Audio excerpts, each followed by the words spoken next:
People aren't willing to buy the media's narrative over news any longer because people can't afford the basics in an America ruled by Democrats. So to the New York Times and to CBS News, I say this: there will be no suppression this time. There will be no equivalent to burying the Hunter Biden laptop story this time. We, the people, will not allow it. Now, let's get to our first guest. Former Arkansas Governor Mike Huckabee. Governor, it's always fantastic to see you. You know, we're just over a week away from the midterm elections. Crime is one of the top issues on voters' minds, naturally.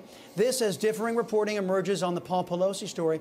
One thing we know for certain is a crime took place there, and the attacker is a left-winger with serious mental issues, according to his ex-partner.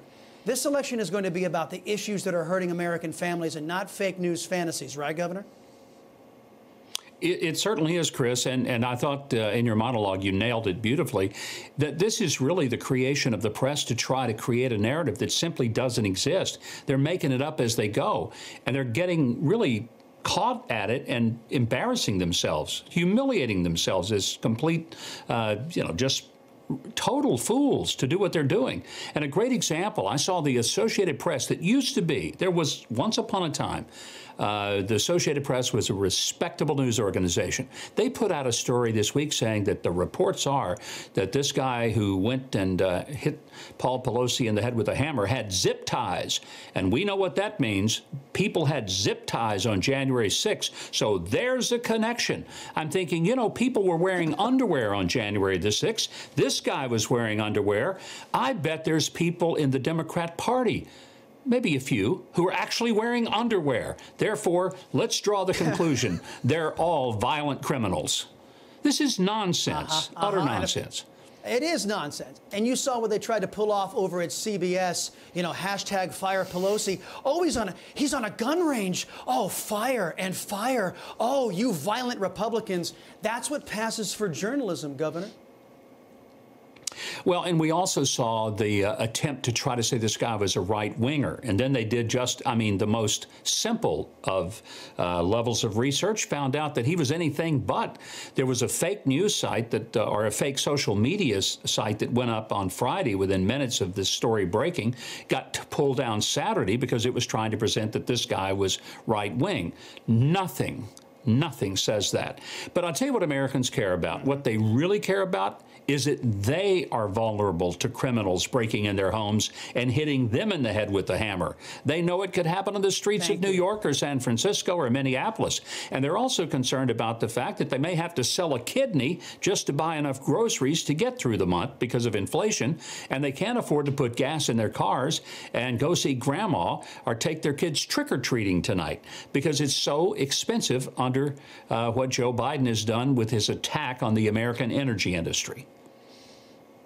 Took me right where I wanted to go. The economy and inflation, they are also one of the top concerns for voters out there. Bloomberg Economics forecasting a 100% certainty of a deep recession next year. But Biden is preparing by blaming Republicans in advance of their alleged victory that's coming. And the press is sure to carry his water. Governor, how would you counter this fake news narrative that the press and Joe Biden are setting up already? I would make sure that the voters understood that there is a story that's being told to them, told by Biden and the Democrats and told by the press, that there's really no such thing as inflation. It's transitory. It's not really affecting them. Crime is not a big issue. Everything's coming up roses. I hear Ethel Merman in the background. Yep, that's her. She's singing it. And then I would ask them, is that your experience? Is that the way you're seeing life right now? Because if it isn't, you better not trust the press or Joe Biden or any of the Democrats running. Even if you've never voted for a Republican, you got nothing to lose and you have everything to gain. They can't screw it up worse than the Democrats have, so give them a chance. And if they booger it up, okay, you can throw them out in 2 years. That's what I'd tell them. Well, I've only got 30 seconds, Governor. I just want you to weigh in on this. This is what voters, everything that's happening to the American people, the press can't spin, the Democrats can't hide because it's hurting us, whether it be crime, whether it be the economy. This stuff can't be hidden, and that's why the Democrats are in such big trouble, yes? And the Republicans need to speak loudly, clearly, push back hard against the nonsense. And what they really have to say is this: who are you going to believe? The Democrats and the press are your lying eyes that you're watching every day.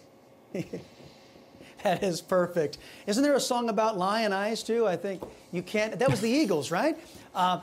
Governor Mike Huckabee, yeah. thank you, sir. Appreciate the time. Yes, sir. You can't hide those lion eyes.